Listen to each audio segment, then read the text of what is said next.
Boy lifts a stack of several identical books, pressing hard with his hands.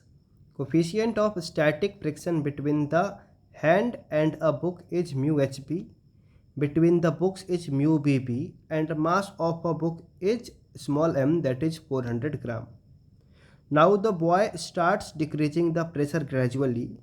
When the horizontal component of force applied by the boy becomes F, the books are about to fall. Acceleration of free fall is g.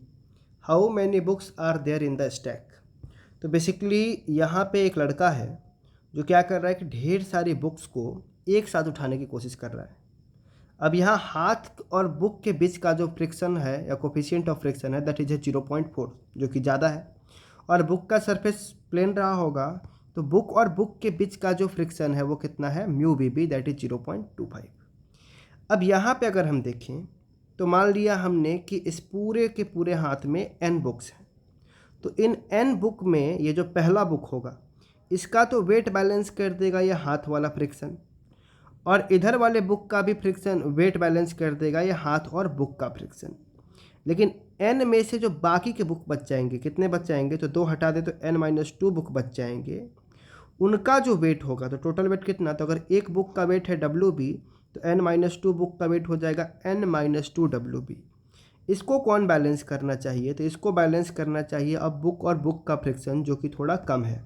तो इधर से FBB का force लग गया और इधर से भी FBB का फोर्स लग गया, और ये दोनों फ्रिक्शन मिल करके अब इस अगर बीच वाले को बैलेंस कर रहे हैं तो ये सारा का सारा बुक टिका रहेगा। तो अब सिचुएशन हमें समझ में आ गई है। तो weight of each book will be WB equals to mg। m कितना है, तो 400 ग्राम है, इसको kg में कन्वर्ट करते तो 400 डिवाइडेड बाई 1000 और g की वैल्यू 10, तो यहाँ पे अपने पास आ जाएगा 4 न्यूटन। अब अगर इस बचे हुए बुक का वेट बैलेंस कर रहे हैं, क्योंकि ये दोनों तो इस वाले फ्रिक्शन से बैलेंस हुए, तो हम लिखेंगे n-2 into WB equals to 2 time FBB, एक यहाँ से और एक यहाँ से।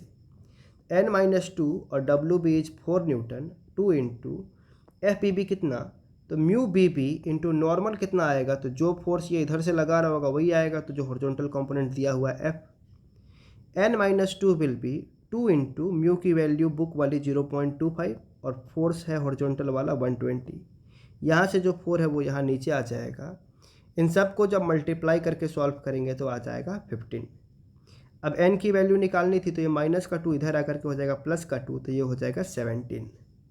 तो टोटल नंबर ऑफ बुक उसके हाथ में कितनी है, 17 है।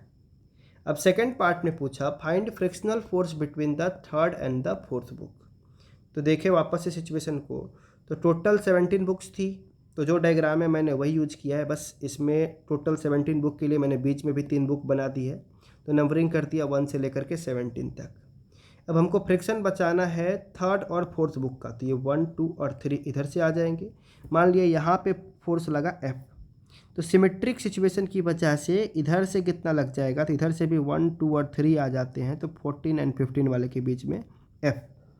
अब 3 बुक इधर छूट गए और 3 बुक इधर छूट गए और टोटल थे 17, तो बीच में कितने बच गए, तो इधर से 3 छोड़ दिए, 3 छोड़ दिए तो 11 बच गए।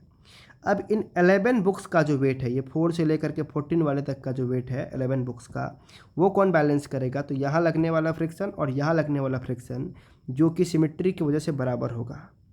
तो हम लिख पाएंगे F और F मिला करके 2F, और 11 बुक्स था तो 11 इंटू WB।